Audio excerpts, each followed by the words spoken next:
এখানে আর একটা বিতর্ক এখানে জন্ম নিয়েছে, সেটা হলে এখন এই নতুন মিডিয়ার মাধ্যমে সারা বিশ্বের খবর আমরা 1 সেকেন্ডে পেয়ে যাই। সৌদি আরবে চাঁদ উঠে গেছে, আমরা খবর পেয়ে গেলাম। আরাফার দিন কোন দিন আমরা খবর পেয়ে গেছি। তাহলে আমরা কি সৌদি আরবের তারিখের সাথে মিল রেখে রোজা শুরু করব? সৌদি আরবে যেই দিন ইয়ৌম আরাফা, ওই দিন আমাদের হলো জিলহজ মাসের 8 তারিখ। তাহলে আমরা কি আমাদের তারিখ অনুযায়ী 9 তারিখে সিয়াম রাখবো, আরাফার সিয়াম, নাকি সৌদি আরবের আরাফার সাথে সিয়াম রাখবো?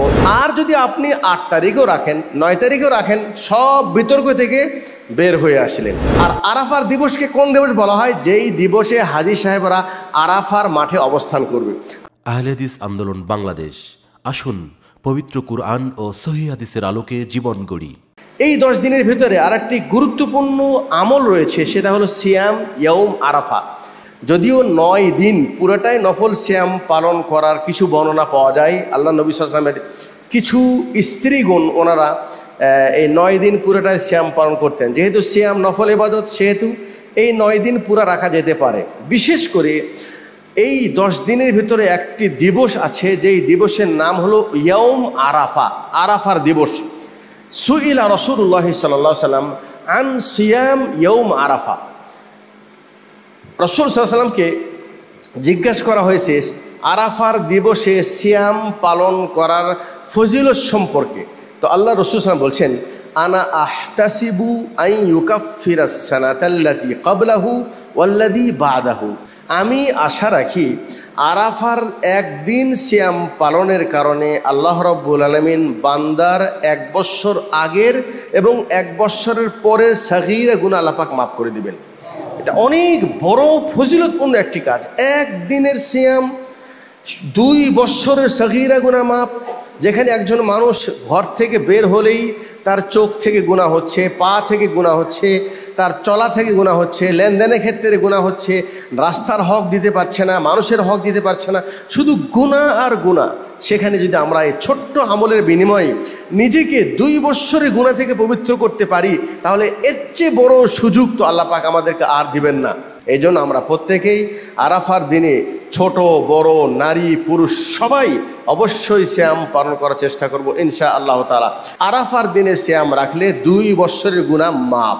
তাহলে আরাফার দিন কোন দিন? জিলহজ মাসের 9 তারিখে আরাফার মাঠে হাজী সাহেবেরা অবস্থান করে। এটা নিয়ে কোনো বিতর্ক নেই, কোনো সমস্যা নেই, সবাই রোজা রাখছে আরব দেশে সবাই। সমস্যাটা কোথায় হয়ে গেছে যে আল্লাহ রাসূল সাল্লাল্লাহু আলাইহি ওয়াসাল্লাম আরেকটি হাদিসে বলেছিলেন, সুমু লিরুইয়াতিহি ওয়া আফতিরু লিরুইয়াতিহি। তোমরা যে দেশে আছো ওই দেশের চাঁদ এবং সূর্যকে ফলো করে তোমরা তোমাদের ইবাদতের সময়টাকে নির্ধারণ করে নাও। আমার জুমার সময় শুরু হবে আমার দেশের যে যখন ঢলে যাবে তখন থেকে, আসরের সময় আমার দেশের সূর্যের সাথে সম্পর্ক, আর আমার দেশের তারিখ, ইবাদতের তারিখ রোজা রাখবো কখন থেকে? যখন চাঁদ দেখতে পাবো। ঠিক আছে? যেই দেশে যখন থেকে চাঁদ দেখবে সেখান থেকেই অন্যান্য ইবাদত সহ রোজার শুরু এবং শেষ হবে। যার জন্য আমরা আমাদের দেশে চাঁদ দেখে রোজা শুরু করি, চাঁদ দেখে ঈদ পালন করি।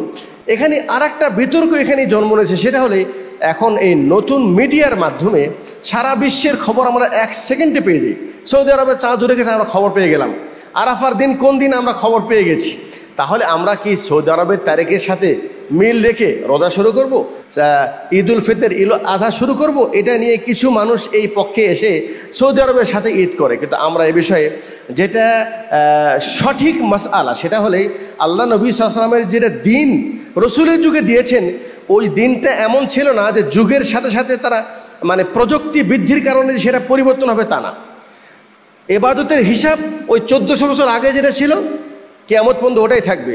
রসুল ওই যুগে বলেছেন চাঁদ দেখে সিয়াম রাখো, আমাদের এই সিস্টেম এখনও চলতেই থাকবে। এখন কথা হলো এই যে আমরা সৌদি আরবের সাথে চাঁদ রাখি না। এখন সৌদি আরবে যেই দিন ইয়ৌম আরাফা, ওই দিন আমাদের হলো জিলহজ মাসের 8 তারিখ।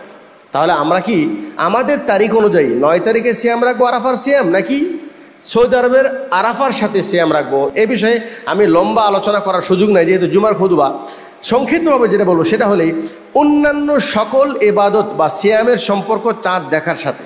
আর দেখেন এই আবু কাতাদার হাদিসে রসুল কিন্তু বলে নাই যে 9 তারিখে সিয়াম পালন করার ফজিলত কি, এটা বলে নাই। তিনি বলছেন আন সিয়াম ইয়ৌম আরাফা, আরাফার দিবসের সিয়াম।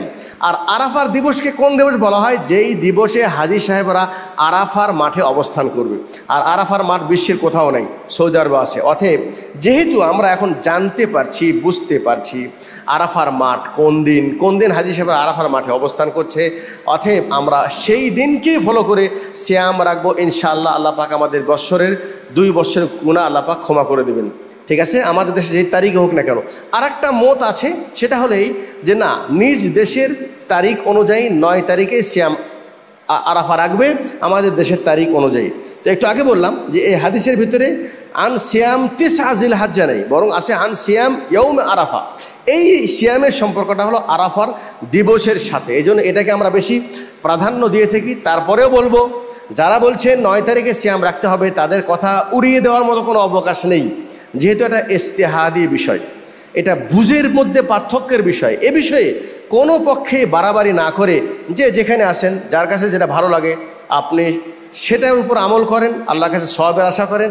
ইনশাআল্লাহ আল্লাহ পাক আপনাকে সওয়াব থেকে বঞ্চিত করবে না। তার সাথে সাথে বলবো, যেহেতু 9 দিন পুরাটাই নফল সিয়াম পালন করা যায়, যদি 9টা করেন তাহলে ওর মধ্যে 8ও আছে, 9 আছে, সবই আছে। আর যদি আপনি 8 তারিখও রাখেন, 9 তারিখও রাখেন, সব বিতর্ক থেকে বের হয়ে আসলেন।